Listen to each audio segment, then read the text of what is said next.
Okay, so you said section who to what? 12.3, number 45. 12.3.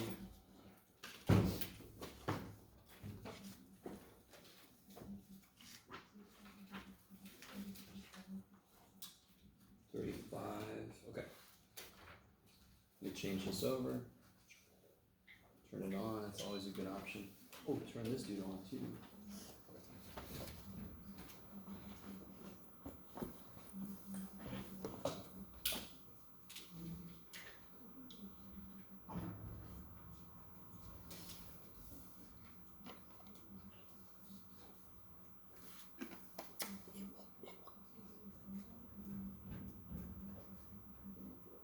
There. Okay. Let's see. So I'm gonna display my awesome memory and say 35. Is that what it said? 45. 45. Okay, so close. Oh, okay. I don't know if you picked up on this, but I remember as a student, whenever I saw a problem that started to show that, I would kind of go, ooh. Those are going to be the problems that are a little bit more involved, yeah? Show that the vector, so they're defining that. At this point, we have not discussed ORTH. We did discuss projection, PROJ, yes? You guys with me? And I believe we discussed, was it COMP? Yes. I always get that mixed up with my linear, we have different notation. I love it. Let me stop for a minute. So in this, they do, I'm sorry, I'm going to keep pulling. In this, they have projection in there. So we know what that is. Yes. Show that vector, take the B minus the projection of A on B is orthogonal to A. Ooh. So, let's start with this. How would you show that any two vectors are orthogonal? What would you do? The dot product would be 0. Okay, so now you have this overarching idea. Whatever vectors they're giving me, I have to show that they dot to be 0. Yes? Whenever I give a problem like this, if you want to, you can assume it's in 3 dimensions. Because they didn't really tell us. Yes? There's a few different ways to do this. You could do this visually, believe it or not, or you could do this component-wise. Let me stop for a minute. You guys kind of with me? Maybe?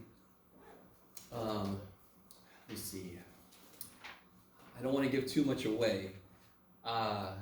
So if you call A, A1, A2, A3, and you call B, B1, B2, B3, you can start doing some work to this, yes? And some people latch on to that because you're actually cranking some stuff out. You guys kind of with me? No? Okay. All right.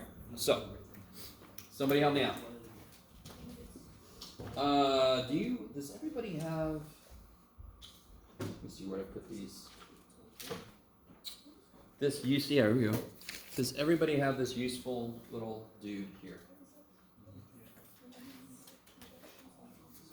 You'll notice, if you need one, let me know. Yes? Hopefully just 2 of you need one. Somebody else need one? That was the one where it was sort of like a formula. One side is 12.1, 12.2, 12.3. The other side is 12.4, 12.5. You don't necessarily need this right now. It's just freaking good to have, right? So here's the definition of the projection, yes? Oh, sure.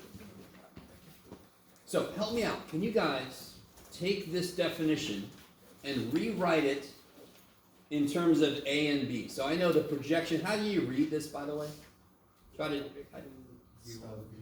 The projection of U on B is great because it's kind of like what it looks like. U is like dominating over B. B's like, oh shit. So that's the projection of U on B. Can you just for a moment rewrite that in terms of they want the projection of, where'd it go? B on A. Can you guys just take a minute and write what that would look like in terms of vector B and vector A instead of U and B? Hopefully some of you guys are like, well, that's easy. Beautiful.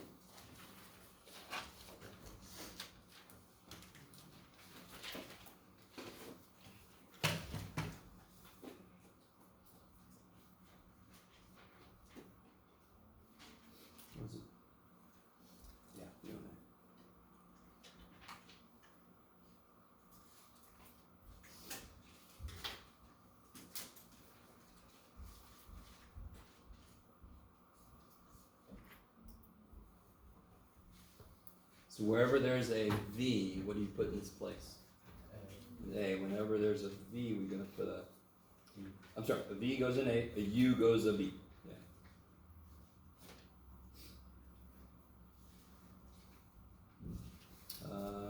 Well, let me just write it in its final form.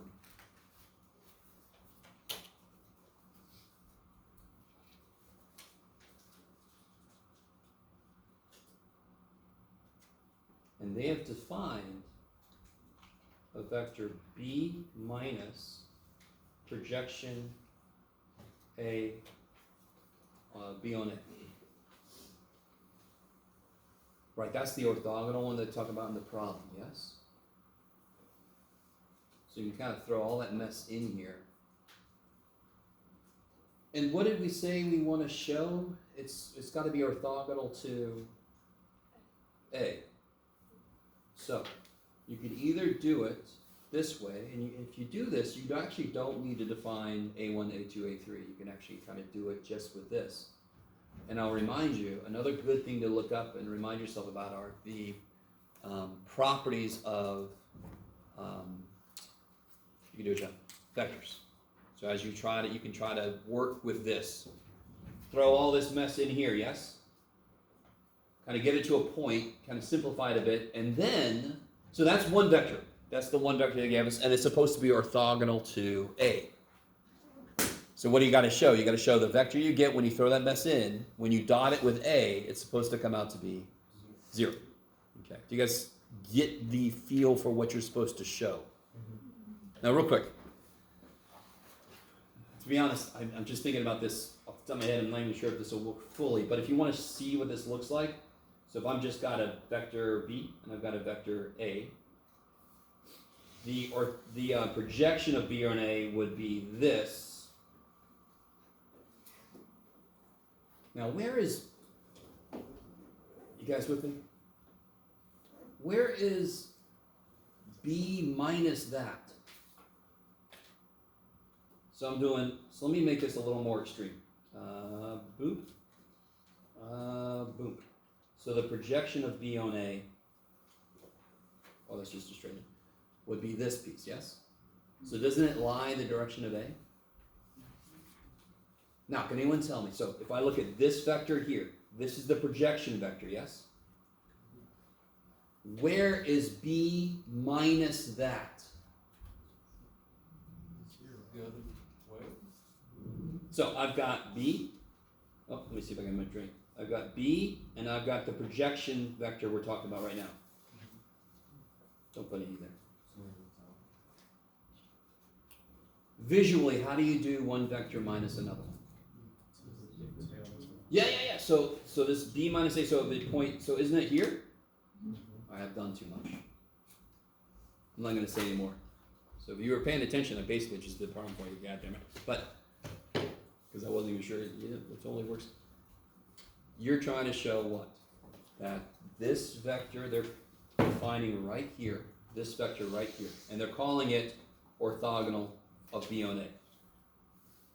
Is B minus the projection of B on A. You have to show that's orthogonal to A. What's orthogonal mean again? What's more like everyday? Perpendicular. I like it. So you just have to show that they're perpendicular. Yes? Now, if you do it visually, you do have to say a little bit more to say how you know it's perpendicular, but you can totally do this visually. Or you can do it the way we started doing it here. More computationally. Not even computational because we're not using numbers, but more algebra vectors there. Yes? Would the projection always have this perpendicular by definition? That's part of the point. Okay. Yeah. Because, I mean, again, the projection of one vector on another vector is the shadow it casts. And the minute I say that, the light I've set up is perpendicular by definition, yes? So I love it. So you're noticing how kind of silly this question really is? It's hiding behind what sounds like complex stuff, and you're like, well, that's always going to be true. You just have to show me. Okay. Huh? That kind of gives it to you in the problem. Yeah, they tell you it's going to work. Yeah. So for example, if we had like not as convenient as one was laying in y plane and another one. Oh, and again, it doesn't really matter because if I'm just given two vectors and I'm not given a coordinate system, I can put the coordinate system wherever I want to because it doesn't really change any of the relative math between the two vectors. I want that to make sense. Even if somebody tells me it's like this in a coordinate plane, it doesn't really matter because I can just call this my, it doesn't change the math of how the vectors operate because the vectors don't change. Their relative positions don't change. Maybe. Because when I talk about a projection, the shadow, the perpendicular requirement is that it's perpendicular to that vector. So even if you don't shift it, this and this are perpendicular. Just because they're off at an angle doesn't mean they're not perpendicular. Okay, I like it, maybe. All right. Those are always going to be a little more intensive, the show that problems. Yes, always. So hopefully I've given you, you can go down one road or the other. One of them, if you're paying attention, I basically did it. You just have to explain to me why it's happening. Okay, any other questions I could not really answer to your full liking? I try to give you an idea of what it's asking and what your end goal is. Because very often that's what you don't know. You get a problem, you're like, I don't even know what this thing's asking. So hopefully I've given you enough to start to attack that problem. Any other issues with homework?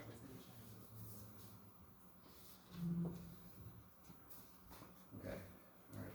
I'm an optimistic fool, so I'm going to assume that means everything's going great. Let me just say this real quick. If you guys have a question, don't hesitate to ask, especially if I'm asking you, because it's on me to keep the pacing of the course, right? So I can't remember if I told you this, but don't self-censor in terms of asking questions. Obviously self-censor in other ways, but don't self-censor in terms of, I don't want to ask a question because they'll hold us back. No, it's my job, right? All right. So going on, if there's no other questions, we're going to pick up where we left off then.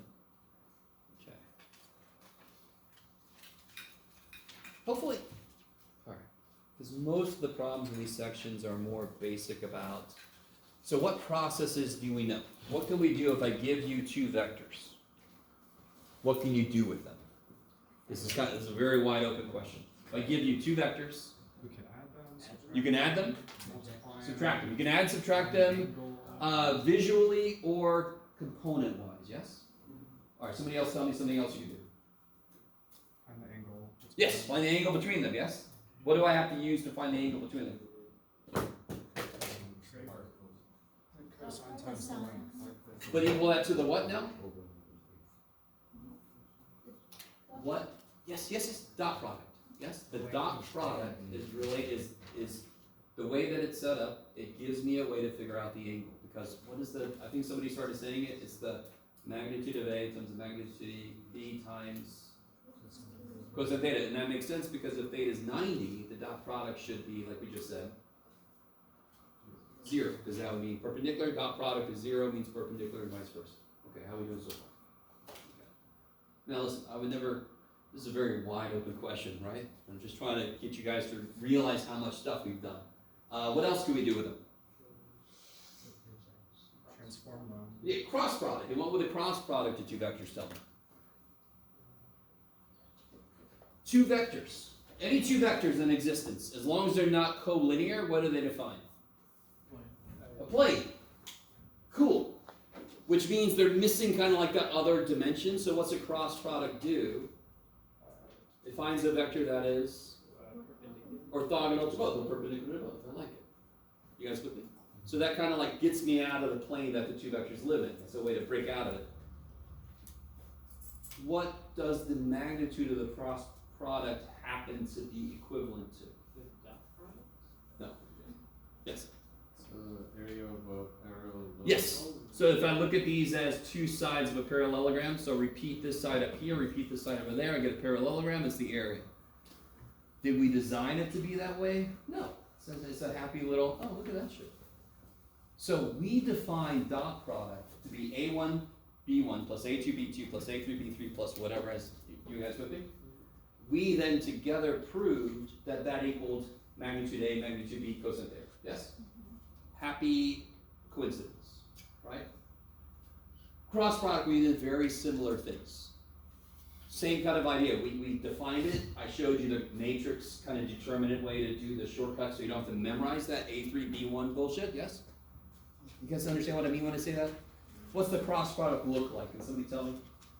The vector, that's the answer. It's like A3B1 minus A1B3, comma, blah, blah, blah.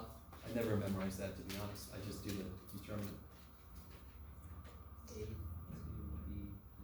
I like it. And it kind of makes sense. If you did want to memorize it, the first component doesn't have a 1 in it. The second component doesn't have a 2 in it, correct? Yes. And the third component doesn't have a subscript 3 in it. Which goes along with the idea that it's trying to be perpendicular in all the different directions at once. I like it. Okay, let me stop for a minute. You always have two different levels in every math class. In this class, it's starting to get a little bit larger. There's the computational way to do things, yes? And then there's the understanding of why it works that way. Okay.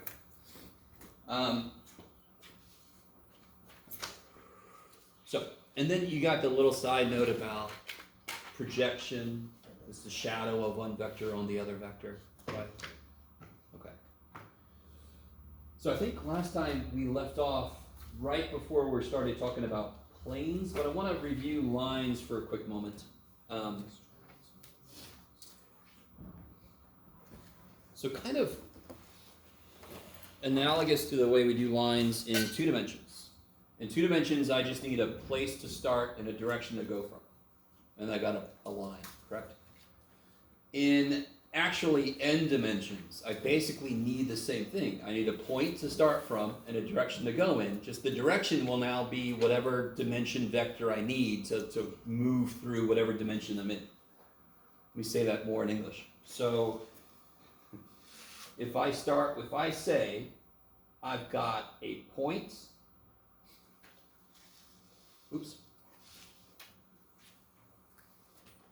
and a direction. So there's a point, of course this is a vector pointing to the point, and a direction vector. So start at a point, add or subtract, add multiples of a vector, you're going to end up on a straight line. If any of you guys, and again, I'm sorry if I'm going to say this several times, if you are taking linear algebra, that's kind of like having just one vector that's linearly independent, so you live on a line. This is the line you would live on. Okay, maybe. And the rest of you guys, don't worry. You don't have to know all that shit. Fine. Let me stop for a minute. So this looks a lot like y equals b plus mx, or maybe mx this way. Okay. Where this is like a slope, but it's more than just 2-dimensional. And this is my other point. Okay. This is sort of my, what do I get when t is 0 from this equation? Just a vector. Just a point. Specifically, what do you get? Vector. Let me be really careful. This is a vector pointing to our point.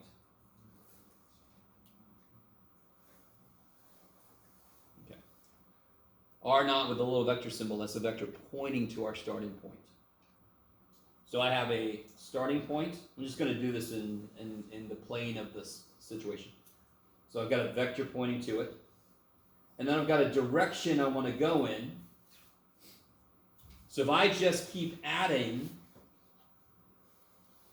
multiples of that vector, and of course I can have negative multiples, I'm going to have all these vectors that point to various points that lie on that line. Okay? That's the idea. So of course it's a little bit worse than 2D, because basically everything's a little bit mathematically complicated than 2D. Yes. Okay. We took this and we ran with it. We immediately rewrote these in component form, and we got a parametric system.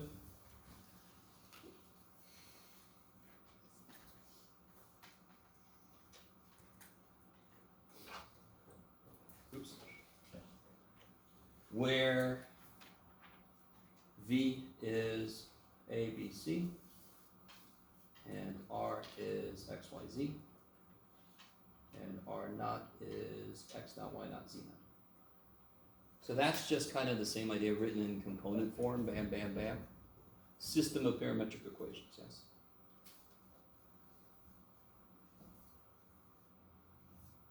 How we doing? This was really cool. I'm not sure if I said this last time. What if I set, how do I want to say this?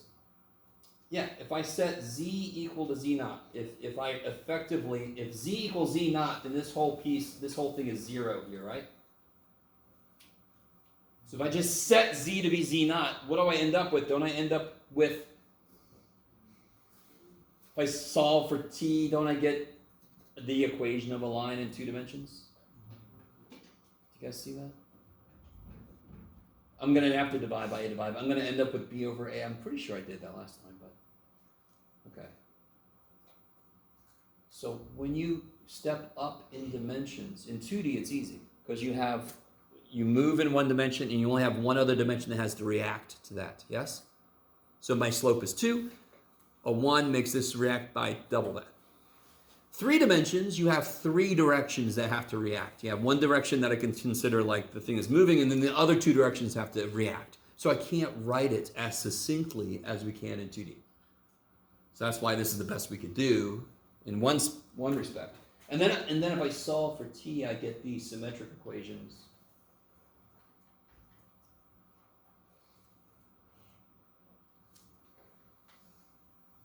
Not plus. Okay.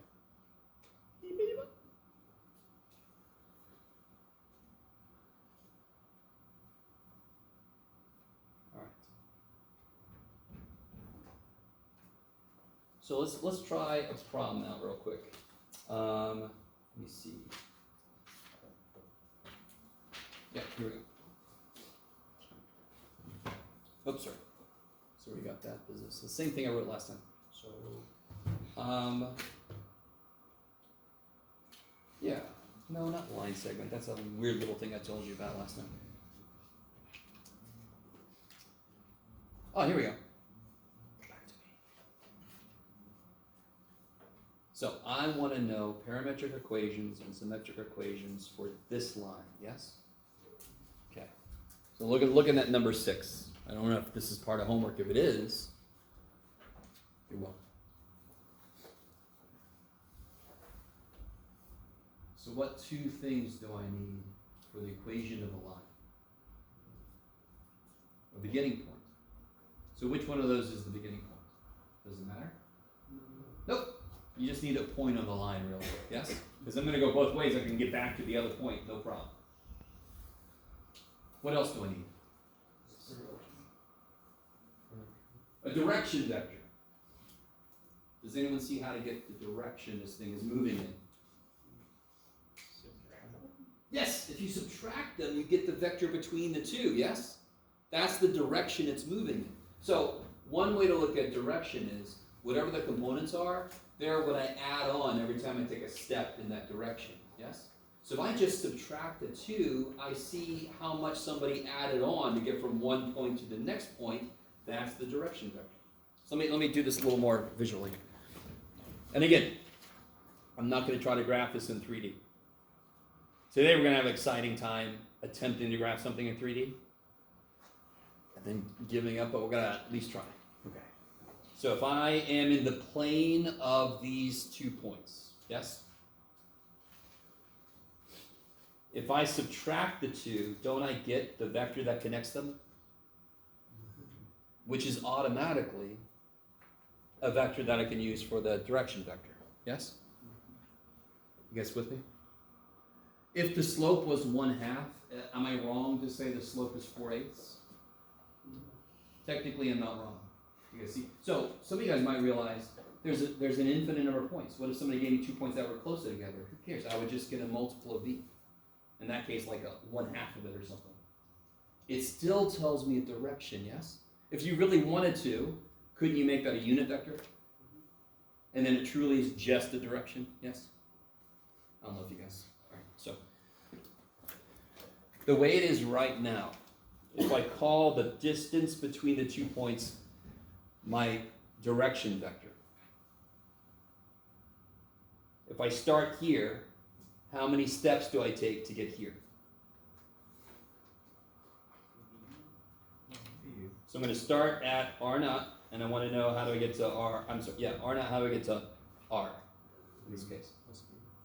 Yeah, I would just add 1V. T would be 1, correct? If I start here and add one of these, I end up there, correct? What if I had found this point? That was halfway. Then how many steps would it take to get there? 2. T can be anything. If you guys remember when you did parametric, depending on the way you define something, it goes faster or slower, depending on how you define your parametric stuff. You still trace out the same damn shape. You just do it faster or slower. So that's exactly what's going on here. It doesn't matter. So like you did in algebra. You go up 1 over 2, up 1 over, or you can do up 4 over 8, yes? And just, get over there faster, you guys. And that would be just using a multiple of the slopes. That's exactly what that would be. Okay. So coming back to this problem. What would the vector v be? What would the direction vector be here? Where'd it go? There it is. Who got it? Sorry? 6, 4, -7. 6, 4, -7. Did anybody else get a different answer? Nobody else got -6, -4, 7? You did? Yeah. I love it. And I understand. You're like, I'm going to say shit because he seems happy with that one. Well, yeah, I mean, I Either figured one it's of the same. these. I'm sorry, go ahead. I figured it was the same, just the Okay, I love it. So just to be sure everybody understands, both of those are valid. And again, it's sort of like if my slope is -2 over 1, isn't 2 over -1 the same slope? So it doesn't matter because I'm going to multiply this anyway to move around. If it's a negative, I just am going to end up with negative t values to get to the same point. Okay. So again, does it make sense? If they give me 2 points, I just take the difference to define the vector between the 2 points. That is a direction vector. That's how you get from one point to the next. And then I can throw it into my question. So can you take a moment then and set up the equation for this line?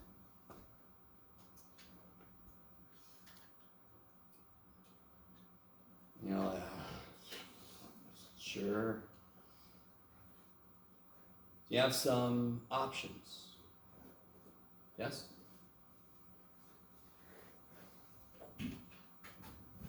So the general equation of a line is this. We know what V is. Now you have an option for R naught. It could either be the vector that points at this point or the vector that points at that point. Because it doesn't matter which one I call the first point. Because I'm going to go both ways to get the whole line anyway. Yes? So I have several answers I could take because they're all the same. So what's one answer I would take? I think you take this.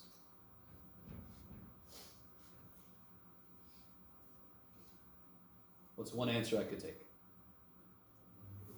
Yes, -525 plus t times 6, 4, -7. I could also do the same thing with -6, -4, 7. I could also do the other point in here. Plus t times this or plus t times that. So there's 4 different combinations based on what they told us. You guys okay? It's the same idea as 1.3 billion years ago when you did this shit. You remember doing this shit? Didn't matter which point you put in. Because once you calculated it, did it come out to be the same thing? Why can't I do the same thing here? Because this is freaking 3 dimensions. We can't do such easy stuff up there, but it's the same idea. It doesn't matter which point you plug in, it would come out to be the same answers at the end anyway.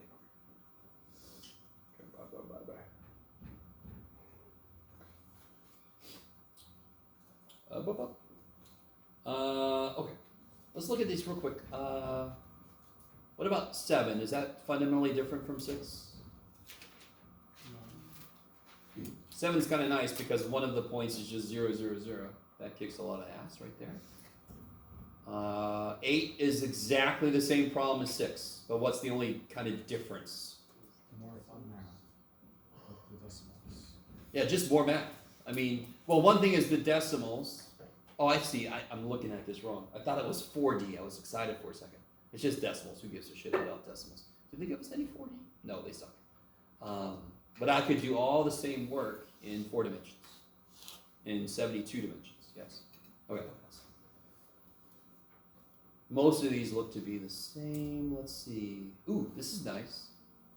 So the line through this point, but perpendicular to both this and this. Ooh. What's the perpendicular to both that and that give you? Say again? Cross product. Okay, so you get a cross product and that gives you a vector, and what does that vector mean for me? Defines the plane. Say again? Defines the plane. No. I don't want a plane yet, because it's asking for a line, yes? If I take the cross product of those, do I end up with a vector perpendicular to both? And my line is perpendicular to those. So what is that vector that I get?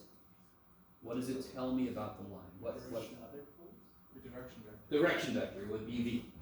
Yes? Do you remember back in algebra when it said find the equation of the line that is parallel to this line? You know, all these different situations, you just always needed 2 things. A direction, which we call the slope, and a point. Yes? So same thing here. Whatever they give me, I've got to think I need those 2 things. So that's like the first line of how to do these problems is just what does it even want from me? Well, if it's asking for the equation of the line, it always wants the same thing. Now, real quick, before I forget, it did say parametric equations and symmetric equations. But once you have this, can you guys see how to write the parametric equations? What would it be for x? T 60, I like it. And of course, like we said earlier, there's a lot of different points and whatever, and all of them would be correct. So this is one possible. And then you just go for the y and the z same way, yes? And the great thing is, I want you to realize, how would I do the symmetric equations? It would just be x minus x naught divided by its direction piece, A, y minus y naught divided by its thing, right? So you'd say like x minus -5 divided by 6 equals y minus 2 divided by 4, yes? Wants to know A, B, C, and somebody remind me, where up there have I written A, B, C? It's in V. The direction vector pieces, A, B, C, yes? So all the symmetric ones is just x minus x naught over A, y minus y naught over B, so forth. Okay. A few different ways you can memorize that. Okay. So these are the kind of questions I give on quizzes and tests and such. How would you go about solving the time? That's the one we were just looking at. So what was the first thing you guys told me? Cross product. Cross product. Why cross product? Find the perpendicular. Yeah, they're telling me that the vector that is in the same direction as this line is perpendicular to both of those. If I take a cross product, I find the vector. I would just like define like I and j as like random numbers, like when it's given a question. No, come on, what's I? Oh, I see. Yeah, 1, 0, 0, yeah. Is that cool? Okay. So you take I plus j. And Yeah, so what would I plus j be? 1, 1, 1, 0. Yeah, what's j plus k? 0, 1, 1. Then you just cross those, yes? I like it. Hey, Mikey. Do you guys remember the IJK circle I showed you? You guys remember that? And, do I have it right here? Do you guys have the cross product, where'd they go? The cross product properties. Yes, down here. Do you see how, where'd it go? We can extend this a bit because we have this guy. So if C is itself, anyway, so there is a way to do this just straight from IJK, wherever that problem went to. You could just do I plus j cross j plus k using the properties of cross product. Because does anybody remember what I cross j is? How do you consider that? What do you draw for yourself? You draw the IJK circle. So what's I cross j? Yeah, it's k, yes? So you can actually just work directly with I, J, and K because you know what the cross products are. Okay. Now, let's talk about planes. And last time I did this dorky little thing with you guys where I had you do the your pencil or whatever it is on your thingamajig we talked about, and I did this business scenarios, remember? Okay. So fundamentally, if I have an infinite number of planes going through the space in front of me, if I say I only want the planes that are perpendicular to this vector, that defines a subset of the planes. There's still an infinite number of them, but at least they're all this way. So if it was this vector, they would kind of turn with it, yes? If I then say the plane I want goes through this point, that's only one plane. So all I need to be given is a normal to the plane, a vector that is perpendicular to the plane, and a point in the plane. And then I can give you the equation of the plane, yes? So let's see what the hell that would look like. Oh, did I want to? No, okay. So let's say I'm given the point P naught, which is x naught, y naught, z naught in the plane. Also, we know that n, what do they use? ABC? Because it doesn't matter yet, that's right. N is a vector normal to the plane.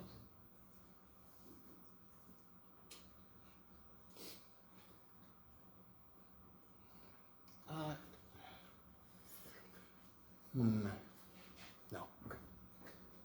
I want to come up with an equation from these two givens because I know that n is normal. So any vector in the plane must, when I dot it with n, has to be 0. I love it.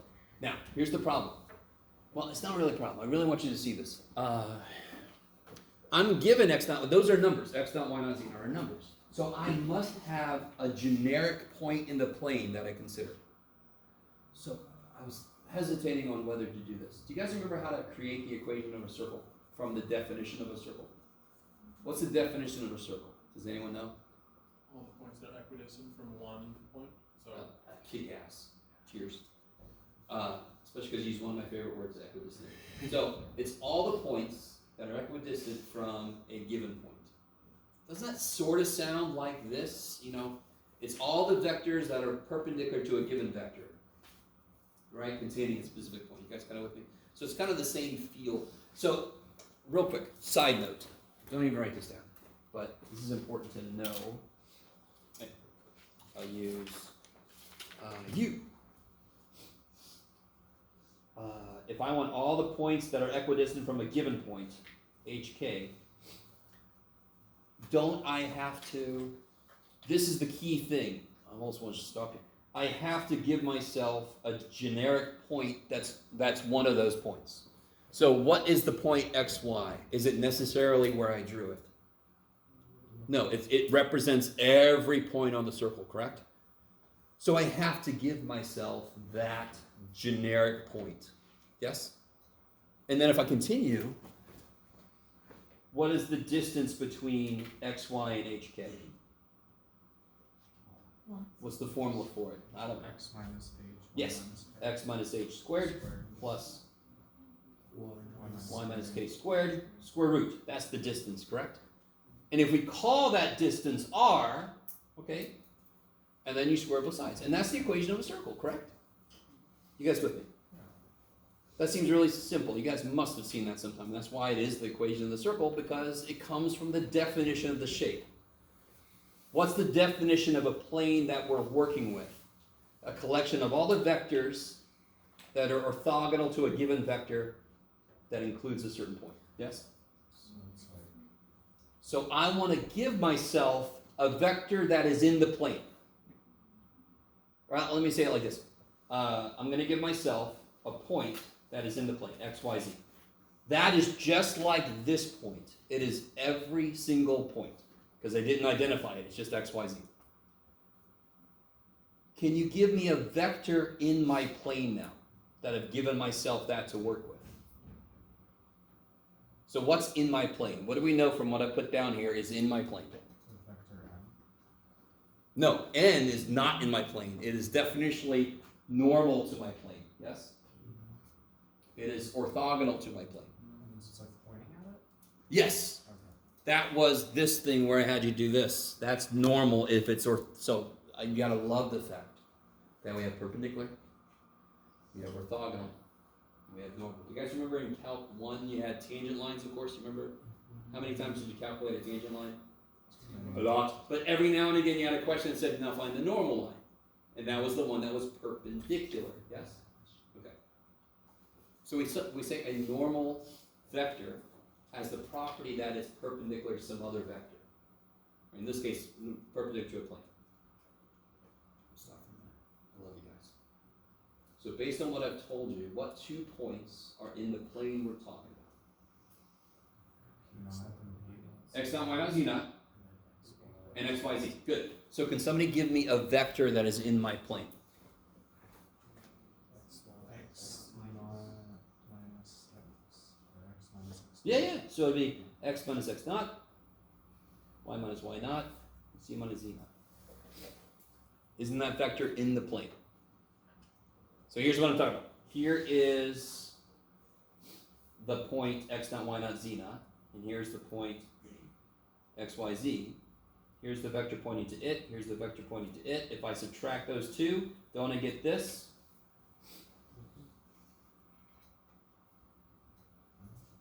Okay. And that would be in whatever that plane is, yes? So maybe by plane it's coming like that because I haven't told you what the normal vector is yet. Okay. But that is definitely a vector in that plane.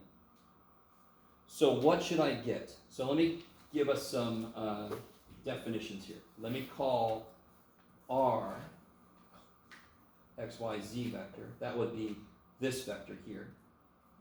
R naught will be the x naught, y naught, z naught vector.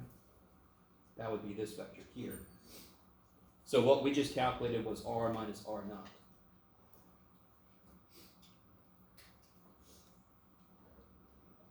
So I have a plane, I have a vector that's pointing at one point and a vector that's pointing at another point. If I take the difference, that vector is in the plane, yes? Pointing to one point, pointing to another point, the difference is in the plane.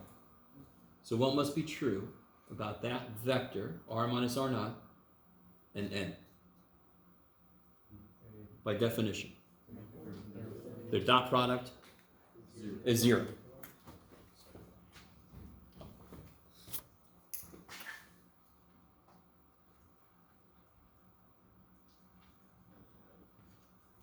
Now, I mean, there's 2 levels to this stuff, and I don't know how you feel about me going between the two.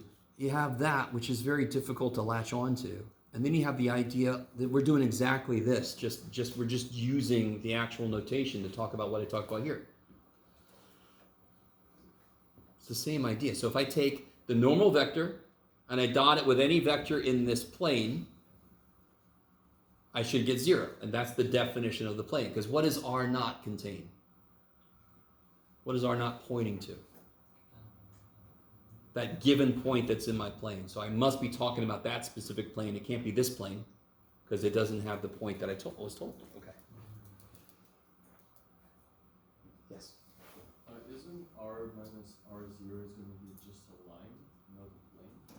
It's a vector. Yes, right. So it's a vector, but for Now, real quick. For the other vector to be normal to the, we need it to be normal to the plane, not to the vector. So you ready? How many vectors does this define? Not one, because what's x, y, z? What's x, y, z? Any freaking point in the plane, yes? What's x naught, y naught, z naught? A specific point that they're giving, yes? Whenever you got a subscript, that most often means it's a specific thing. I need you, just like when you say y minus y1 equals mx minus x1, you with me? Where do you put the specific numbers? The things have subscripts, because the other ones are supposed to represent every point on the line, correct? So that x, y, z I chose, I put it in a specific place in my picture, because otherwise it's hard to draw a picture, but it's any point in the plane. So, I've got my normal vector. If I pick any point in the plane, yes, the vector that creates has to be orthogonal to this. So when I write x, y, z, how many points did I just write? All of them. Infinite number. And I want all the points that when I find the vector and I dot it with n, I get 0. That would be specifically the points that are in this plane. Because then any vector in that plane will be orthogonal to this. Okay, so that's a beautiful question. That's why I was trying to show the other example where we drew it on the picture, but that x, y for the circle could have been any point of the circle. It represents all of them at once. Yes. Okay, so what kind of sucks a little bit, try to remind myself, but yeah, okay. We normally consider, if we're talking about 3 dimensions, we normally call the normal vector ABC. Does that sound familiar? So that's kind of like what we call our direction vector also, but you just take it out of context, lines versus planes. Okay. So what if I rewrite this in a better form, because this is still kind of tripping us up a bit. That's kind of freaky to look at. That's the idea of it, but it's not useful for everyday use. So let's rewrite this. N is ABC. R minus R naught would be, we've already seen this, x minus x naught, y minus y naught, z minus z naught. Is that cool? And that equals 0, yes? If I dot them, oops. Dot.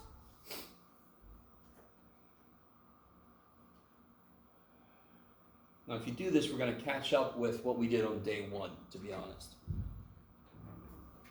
Some of you guys should not be surprised because we already know the equation of a plane.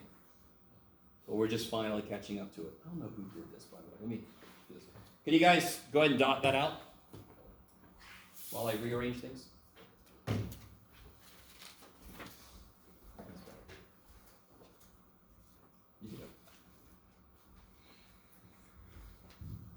Dot product is sometimes called the direct product because you only multiply the light components. Yes.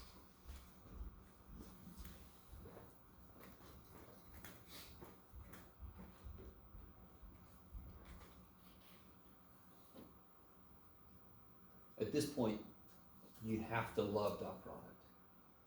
You just have to love it. It's such a cool little dude. Right? What's the dot product?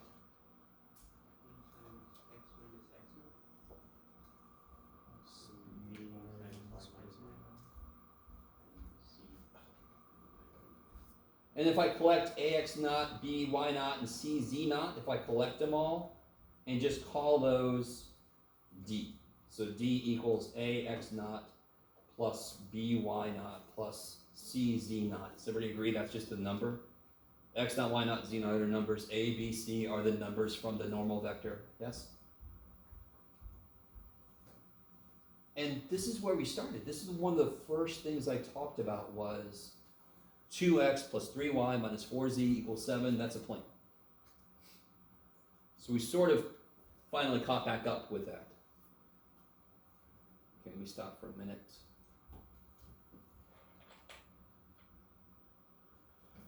Yeah. Yes. So ax plus by plus cz is d, but also ax naught. Well, I'm just telling you what d is. So how did I get d? I multiply a to x naught, b to y naught, c to z naught, and then I added them to the other side. Whatever those numbers are, I just call them, I'm going to add them, and then I'm just going to call it d. Because it makes sense, because that's the next letter. Is that cool? Let's try a concrete problem. Okay. So let me see. Let me take one right from the book so I can do one that looks more like what you're going to see. Oh, here we go. Perfect. All right, let's take a standard one. Look at number, yeah, sure, 24.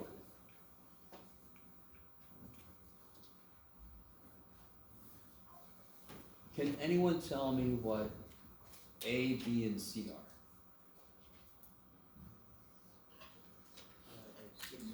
Yeah, all right, so let's write that down. So from this problem, they've given me a lot of good stuff to work with. They gave me the normal vector. I don't have to calculate it. Maybe another problem later I'm going to have to calculate it. Damn it. But now I know A is 6, B is 1, C is negative 1. I just know that. And what is x naught, y naught, z naught?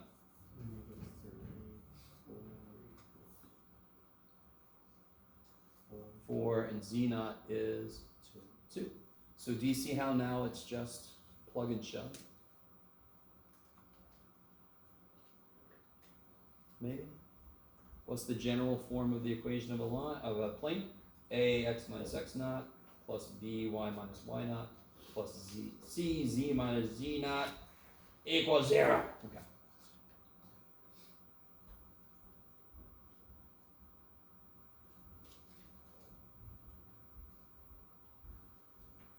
Poor little dude. Here, you become part of him. There you go. And now, just like if I knew the slope and the y-intercept, I just have to plug them in, and I get my equation. Here, if I know the normal vector, and I know a point in the plane, I just have to plug them in. You guys see that? This is a plane, but it's kind of analogous to a line. If I just know the things that those identify, I just have to plug those values in. That kicks so much ass. And like I said, on day 1, you came in, most of you guys probably came in knowing that x plus y plus z equals 3 is a plane. When you talk about 3-dimensional systems of equations, hopefully your teacher sort of talked about 2D, it's lines connecting, 3D, it's planes connecting. Yes? We're just taking the next step. Now we're further defining, we're actually deriving where that equation comes from instead of just, going on with it. But, so now you just gotta plug stuff in. So what do you put where? I'll tell you what to put where, Jeff. No, be quiet. What goes here? Holy shit. X minus, b plus 3, I like it. Plus 1 times y minus 4, right? Plus, Minus 1. yeah, minus, thank you. 1 times z minus 2. And then you can even, and do you see now where d is coming from? Okay, that's where I thought. So 6xy, I thought that a specific concrete example might help. 6x plus y minus z. This would be 18, minus 4 is 14, plus 2 is 16. Subtract 16, there you go. It's kind of like y minus 1 equals mx minus x1. You throw shit in, don't you then simplify it to y equals mx plus b? That's basically what I just did. I just simplified it down to ax plus b plus cz equals d. Does this go through the origin? Does that plane include the origin? If it did, what should happen? 0, 0, 0. When you plug the origin points in, it should work. Does it work when you plug those in? No, it doesn't. You don't get 0. Yes, you get. So I can ask you right now, does that plane include the point 1, -3, 5? And then you plug it in, you see if it equals -16. You guys see that? It's exactly like what we did with lines. Is this point on the line? What'd you do? You plug the components in, and you saw if it was true. So I can do the same thing here. Yes? I like it. So it's really, really cool. I really want, the first day we talked about this fact. That's a plane. We just derived it from the concept of what would define a plane, which is good to see. If we couldn't, that would suck. We're like, we know the equation, but we can't get there. So we did it. Now you guys just have to remember the form and where A, B, C come from. Okay. So tell me this.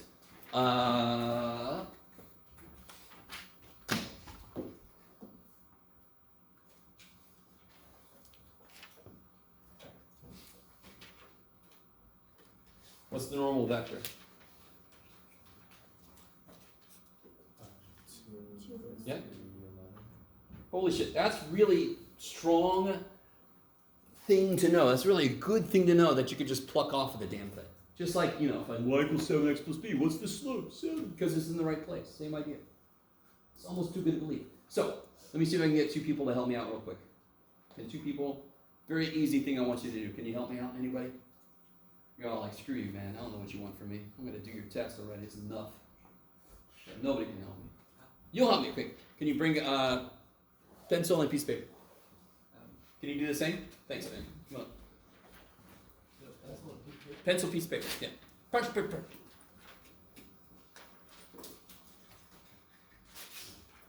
That's the gas. right? You're not gonna make us do anything we. Now, eat the paper. No, stay right next to it. All right. Can you guys just do an arbitrary kind of like, you could even use your hand if you want to, do like a normal curve in a plane. A normal vector in a plane. Okay. So, some arbitrary orientation. I love it. Now, real quick. Are those planes parallel? No. What would have to happen in order for the planes to be parallel?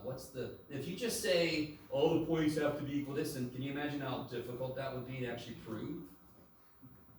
So what would have to happen for these two to be parallel? The normals point the same direction. The normals have to be parallel. Okay. So if you rotated yours to kind of like, you don't even have to be the same direction. There you go. They're parallel even though pointing in different directions. You guys with me? What would their dot product be?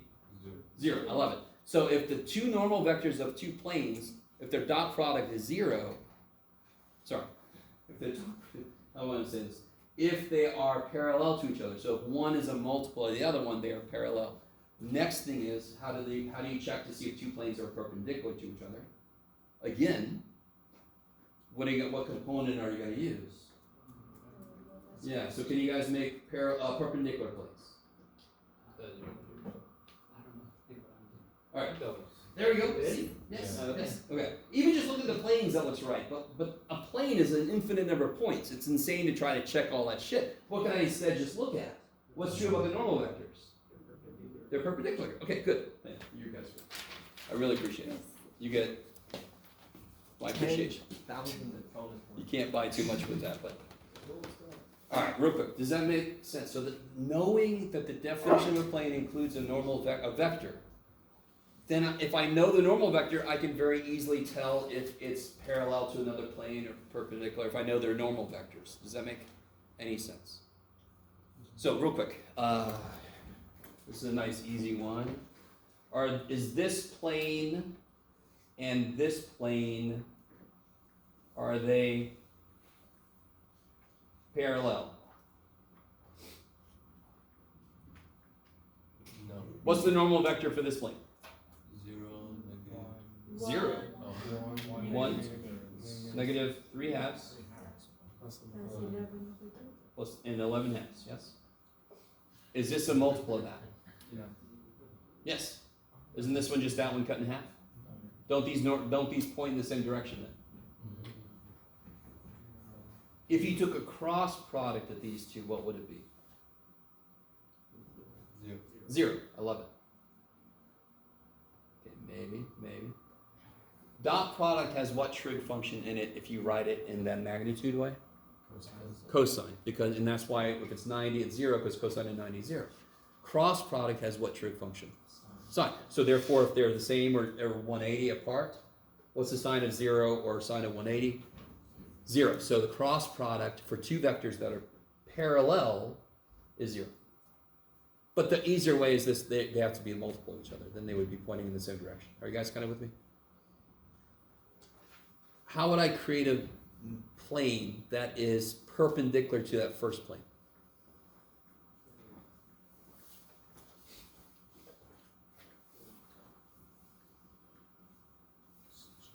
How many planes are perpendicular to this first plane?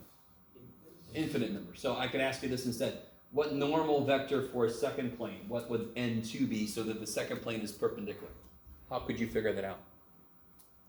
If they're perpendicular, what's got to be true? Dot product is 0. So tell me the answer. What is N2?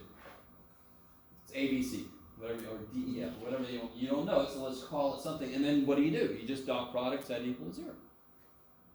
Now if you do that, you get an infinite number of possibilities, which is what I just said. So if you do, let's see, 2, negative 3, 11, and I dot it with A, B, C, and I set that equal to 0, yes? What do you get? 2A minus 3B plus 11C. So that means that for, what did I say? I love BC. That's really funny. 3B. Okay.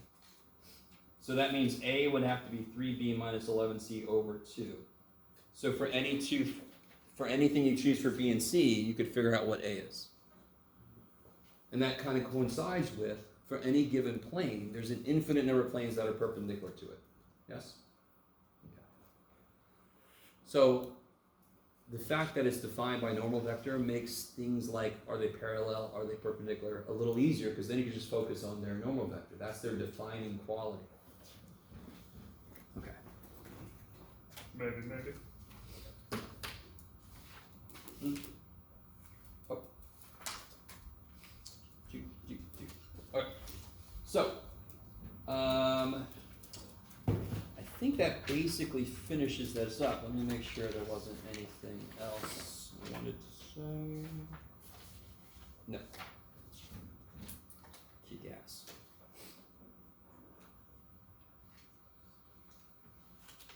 Oh yeah. How do you think you would find the angle between two planes?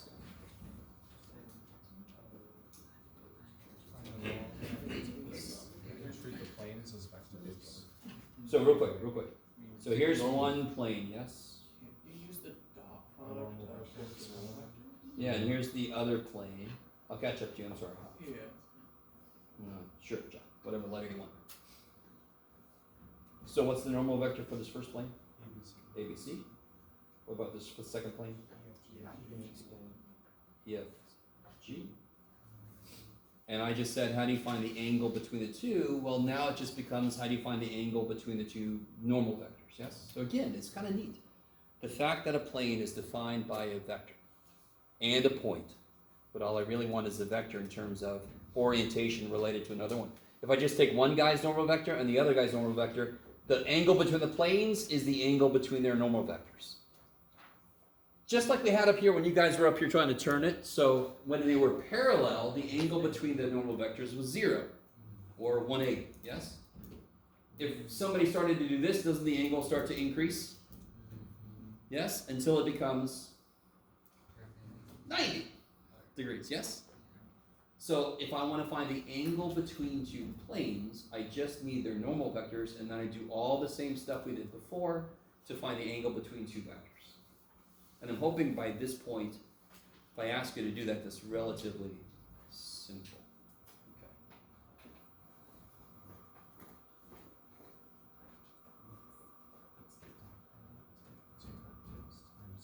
Yeah, how do I find the, let's do a quick example. Let's say I have one, yeah, N2. Let's say N1 is 1, -4, -3, and N2 is, what do you got, Jeff? You can do it. -3, -1, 2. Sure. How do I find the angle between those two? What's the process? Dot product times cosine. Yeah, so the dot product, careful, equals magnitude of one, magnitude of the other one, and like you guys just told me earlier, times the cosine of the angle between. This works no matter how many dimensions your vectors live in. One reason is because fundamentally two vectors always lie in a plane. I don't care how many dimensions your thing is in, they define a plane. So what is N1 dot N2, bless you?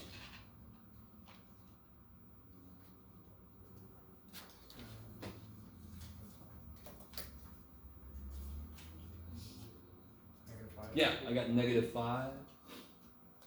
What's the length of N1?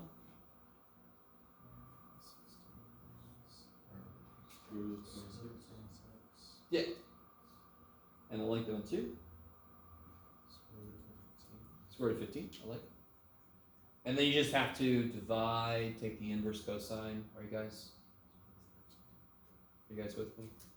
So what's beautiful is, we've already talked about dot products and what you can do with vectors. A plane is defined primarily by a normal vector. So then all the same stuff we did with vectors before, we can do with the normal vector to a plane and talk about the plane in the same way. What's the angle between these two planes?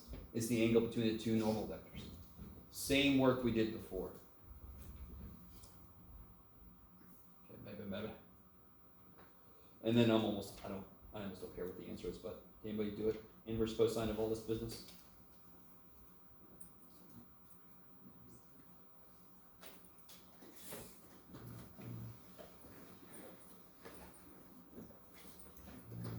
so it'd be like.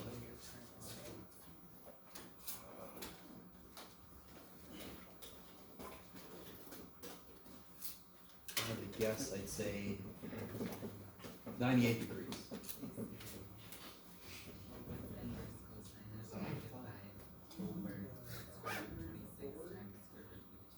Sorry?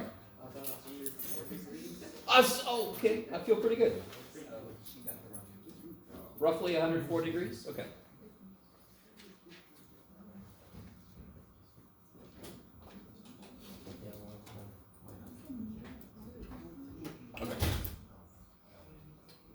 So these two planes that have these normal vectors, does it matter what point is in the plane? No. They are an angle of 104 degrees from each other. Okay, I like it. Excuse me, where's the negative 5 came from? Oh, I'm sorry. How do you do the dot product of these? You do 1 times negative 3 plus negative 4 times negative 1. So it'll be negative 3 plus 4 is 1 minus 6 is negative 5. Okay, Yeah. thank you. Dot product is your friend. Yes. I think it's supposed to be the square root of 14 for the, This one? yeah. Oh, I kind of crowdsourced it. Let's see. 9, 10, 14. Yes. Thank you. I appreciate it. So does that change that a little bit? 105. 105. All right. Whew. Okay. All right. So finishing up chapter 12 here now. How's everybody doing? If we keep going a little bit, I'm going to let us out a little bit early. So let's see. Is that enough of a carrot?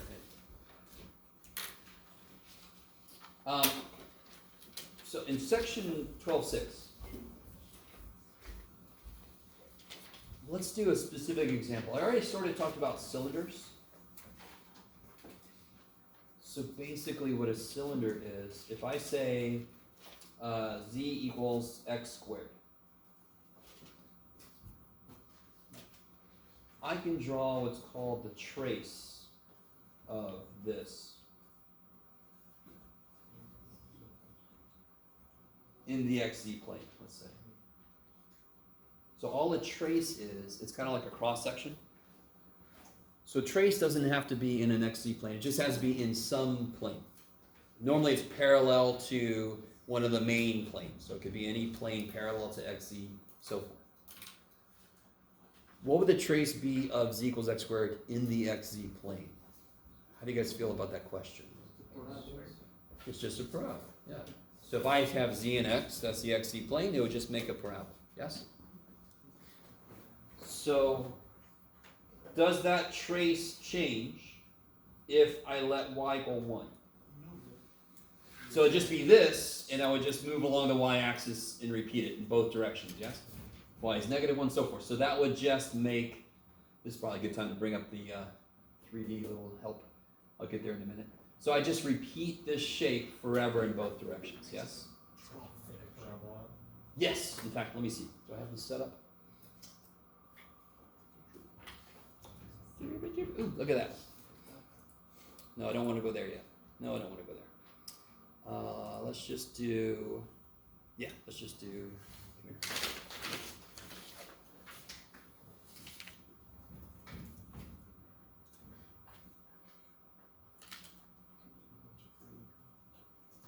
All right, let me orient this. So if I start off just looking right at it,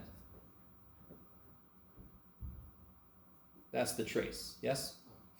And then I just continue that parallel to the y-axis, right? What's the axis running right down the middle of it? The y-axis. So that's the trace. In every cross section looks like this, yes? Because it's not dependent on y. So of course the picture doesn't change as I make y 1, 2, 3, or negative 1, negative 2, yes? So that's very straightforward. That's a cylinder. It's a repeated shape. Okay. If I wanted to move this up 1, what would I do? Just plus 1. Yeah, plus 1. If I wanted to move it on the x-axis, maybe back 1. Yeah! It's our good old transformations. They still mean the exact same, I'm sorry, x plus 1, yeah. But still, so now the trace looks different, of course. And when I do this, it's still, so it doesn't have to be along the x-axis, but it is in a direction parallel to the x-axis.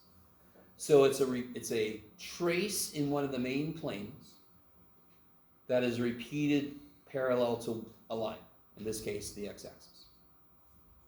I like it. So could a cylinder be kind of like tilted? Yes, it could be at some diagonal line. Now that equation would be kind of funky, so we don't look at those normally.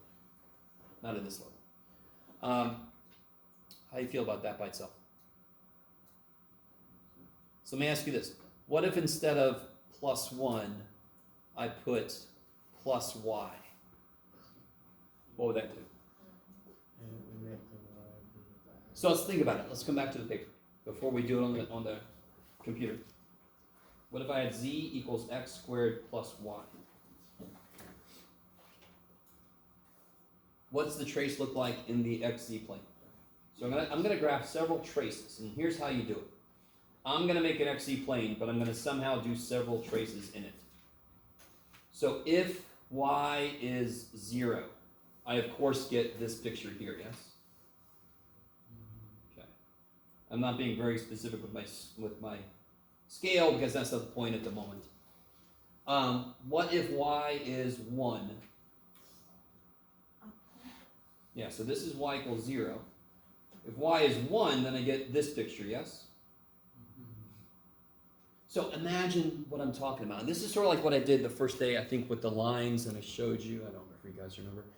But if I lift it, yes, it's sort of like a pop-up book, yes? So if I open this page, that higher parabola will actually lift up, yes? Because it's going to move up 1 on the y-axis. So as I move away from the xz plane, my shape is going to do this. Because as I put plus 2, what's going to happen? It's going to go higher, yes? So here's the xz plane, and then as I move away from it, it's just going to have that repeated parabola, but now it's just going up instead of coming right out at me. And of course, if I go y equals -1, what happens? It goes down. So in the other direction, it's going to down. So it's going to be this like staircase of parabola going, yes? So let's see if that's what happens. So if y equals -1, so this is sort of like a topology, a topographical map. I mixed it up with topology, which is a whole branch of mathematics. It's just funky. You've seen a topographical map, a map of the terrain, where you got these little lines that say 100 feet, 200 feet, 300 feet. Yes. Right? This is kind of like what that is. So now if I go into the ground, -1, I would be down here. Holy shit, that looks gross, but too bad. Let's get away from it. So let's put a 1 in now. See what happens. Why? Let me change this back to just x squared. Yeah. X squared plus y. So there's that staircase we were talking about, yes? You guys see what I mean? I can't remember, there's another program I gotta find. I think it's GeoGebra, but I have to do something weird. That would actually show me the traces, which would be nice, but oh well. Can you guys, at the end here, you see this big ass parabola? And do you see how the y, let me kind of put this in the right orientation, there we go. As y got bigger, didn't our parabola go upwards? So you can see like right here, this would be like a parabola here. So if I was really smart, I could do something I'm not going to try to do. I'm not sure if I could do it on Desmos anyway. But that's basically what we expected to happen. We expected as I moved along the y-axis, my parabola would go up in one direction, down in the other direction. Now, could traces get much more complicated? Easily, yes? So, let me give you this.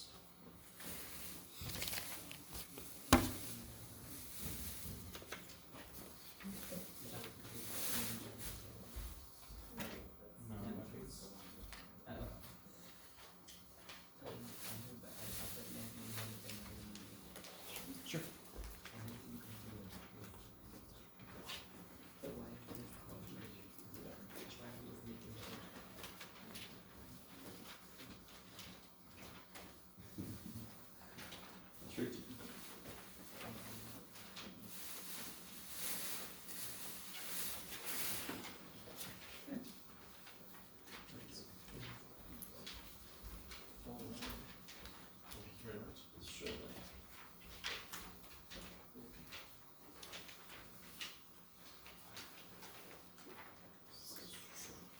So the traces are relatively simple. So go ahead and try to do that.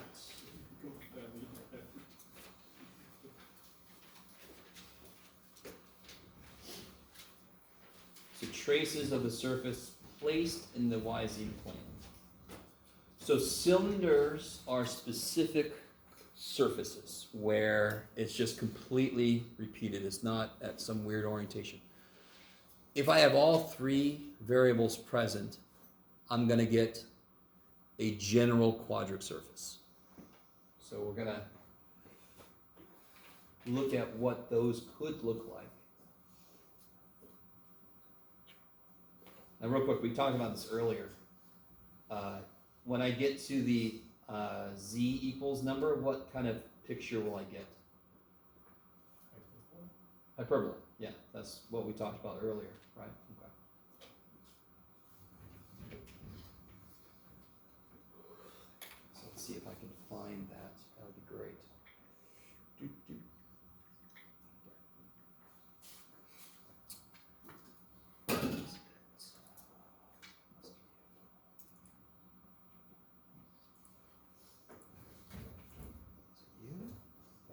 No.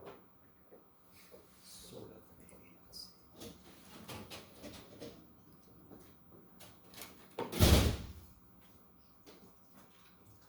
Yeah, sort of.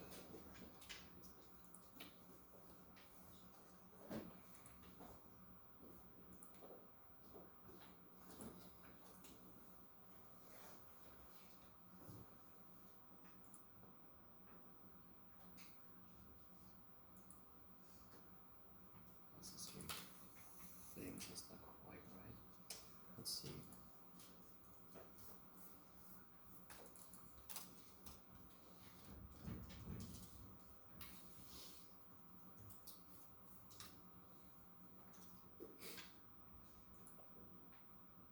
No.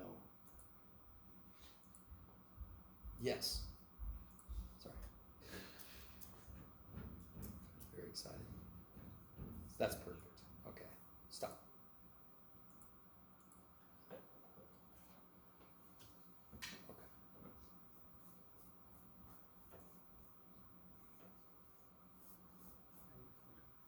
Yeah. Okay. Sorry. I'll stop.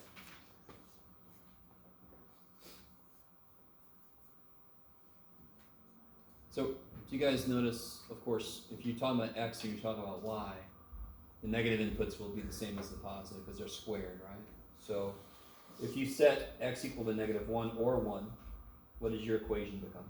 C equals 1 minus y squared. Yeah, and what kind of, obviously that's a parabola, opening, Downward. that's been shifted up 1. So it basically be, and it opens up like a normal parabola. Is that cool? So that would be, you put next to it z equal, not z, x equals plus or minus 1. And of course, if x is 0, you get, Facing downwards. yeah, you get z equal -y squared, so it hasn't been shifted at all, so it'd just be right here. So it seems, if you're at 0, you start at the origin, and then either direction you move, your parabola is going up, away from the YZ plane, yes? So to be a little more specific here, this is the YZ plane. Bless you. So these are kind of like if I had a pop-up book and I closed it and I was able to go into the book and look, it's been smushed so that the X direction is smushed so it's all lying in the same plane. So when I open the book up, I'm going to have a parabola that comes up and a parabola goes down, and the parabola, so it's going to go like this. It's going to be that staircase, but in both directions. Now, this one, what happens here? It's C and Z. Yeah, so if I look at like y equal to 0, I get z equal to X squared. x squared, which is kind of like the thing we just did earlier. So this is the xz plane now, right? If I let y equal to plus or minus 1, what do I get? Wouldn't the two be different? Because of the negative in front. No, because, no. Oh, okay, Yeah, either one squared is 1 and I'm subtracting it, yeah. So now that would take the parabola and move it. Now, I really want you guys to understand what this means. If y is 1, I moved one on the y-axis, yes? So what I'm about to graph is like its shadow. But it would actually move out and down, because it's been shifted down 1, right? If I go in the other direction, it also goes out and down. So now in this direction, it's a staircase going down. And in the other direction, it's a staircase going up like that. This is really trippy. So once I show you the actual picture, you'll see the parts. But as a human being, try to understand how all that shit's happening in this same graph. That is not easy. I need you to understand I am aware of this. So just think about Jeff when he's taking this shit before we had computers and all that. Okay. There was a time we didn't have computers. Okay, so if I want to graph this one is y equals 0, and then it's going to shift down 1 for if y is plus or minus 1. Now, real quick, down here. What if z is 0?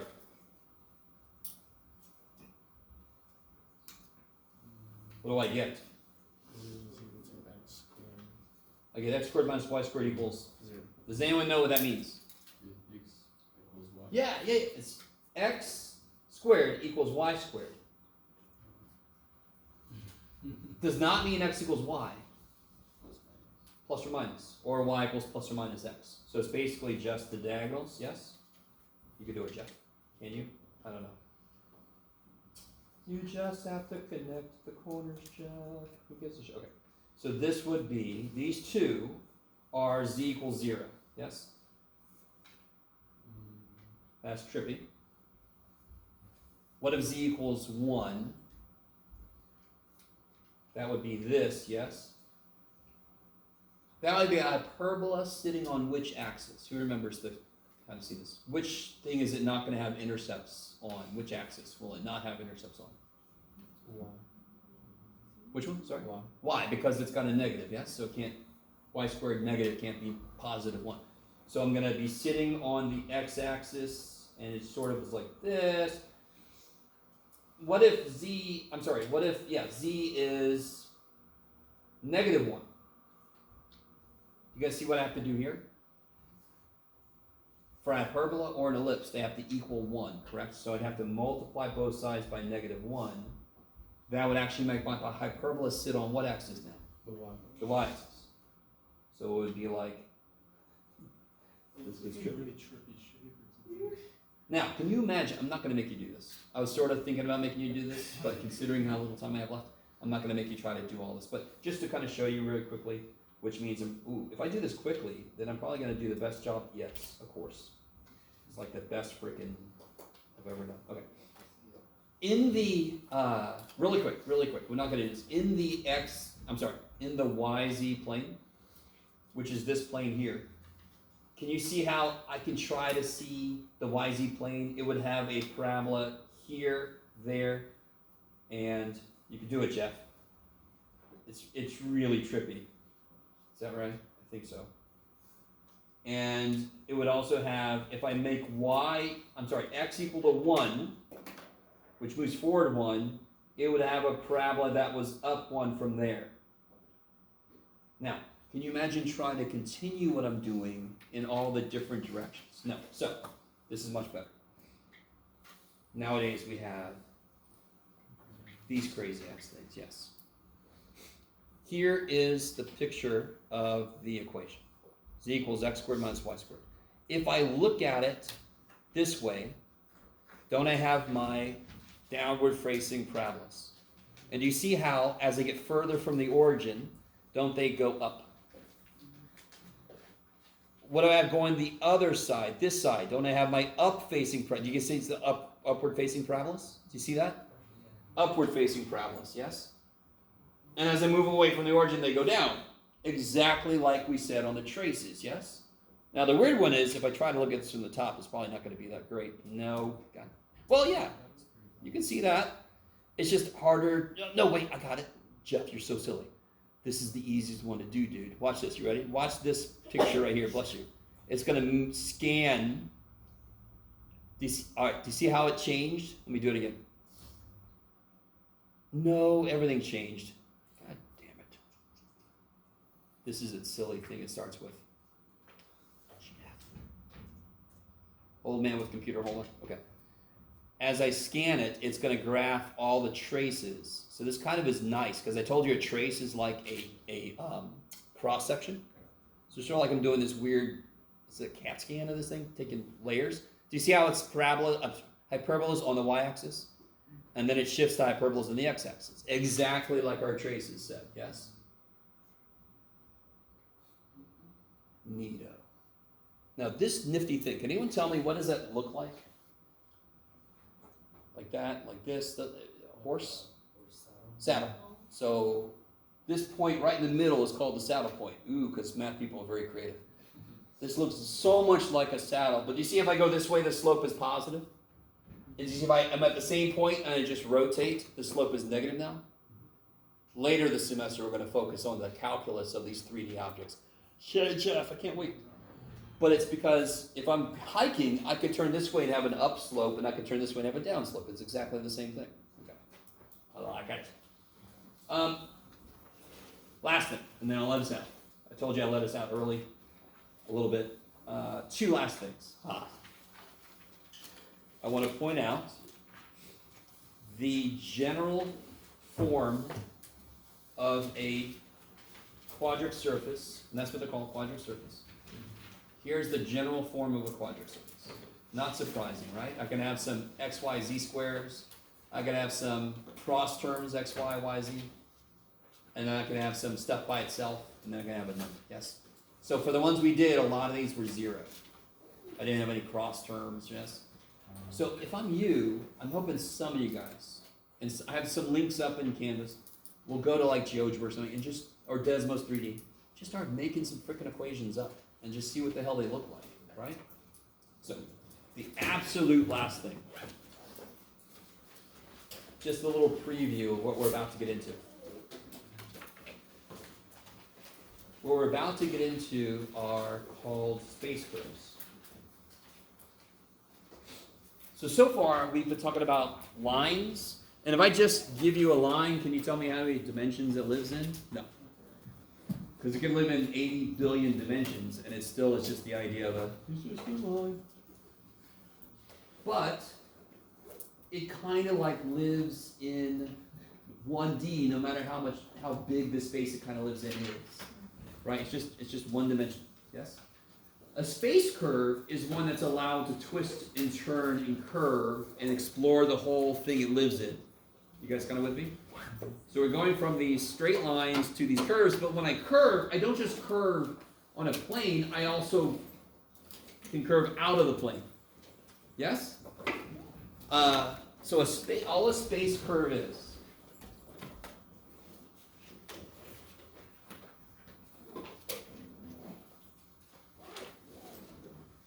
like this. So guess what we can start doing? We can start doing the derivative of space curves.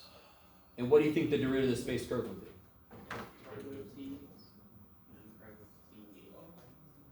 Yeah, thank God, right?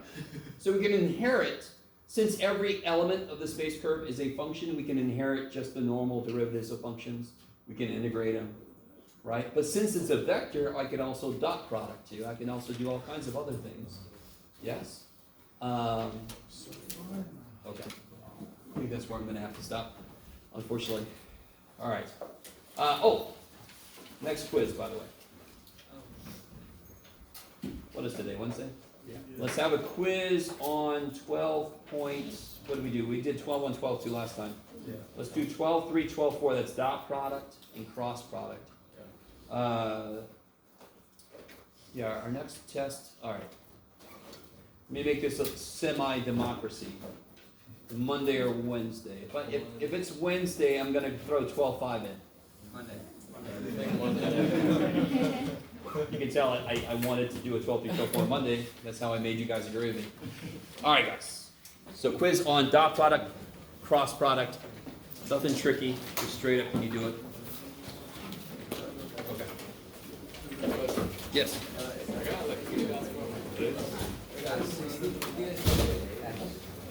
Yes. Every quiz is gonna be like 3% of your grade. You can make corrections, you're gonna. Yeah. You get up to the 7. And then if you do better on the test, you go up again. If you do all your corrections, you're gonna get like 7. And if on the test you get 8, this becomes an 83. Oh. So it's kind of proportional to how many corrections you get right. Okay. So you got half the corrections right, I would average it halfway to the test, if your test grade was higher. Okay. Obviously, it's lower than the grade. Oh, that's cool, alright. No. That's cool. Sorry, I'm not sure. Oh. No. So z equals 3, and 1d is a point. In 2d, it's a line. In 3d, it's a plane. Because it's a collection of every line as you move in a third direction, third dimension. So it's a plane. How far away from the xy plane is it? There, that's the correct answer. It's a plane that is 3 units away from the xy plane. Parallel. And then on this one, would, so you didn't want me to set everything to 0 to the, See what happened here. I know I messed up on that calculation. Oh. Because I did 3 plus 3. Yeah, you don't settle equal Yeah. to 0. You see, so. I did the Okay, so the center was correct. Yep. And now all you have to do is find the radius. I think Oh, should I you just- found the distance between the 2 points, Yep. but that shouldn't be 81, right? That Yeah, should that be should be 36. Yeah. Yeah, and then, But wouldn't it still been 0 because 0? no, but remember the equation is x minus x naught. Oh. So if x not 0, then it's just x. Gotcha. Otherwise, So- it's so not really a I sphere. would have left plus x squared. Yes, Okay, gotcha. and then it should be minus the center, yes. Minus. Center. Okay, got it. Okay. Well, Dot product. I do. it's a very exciting part.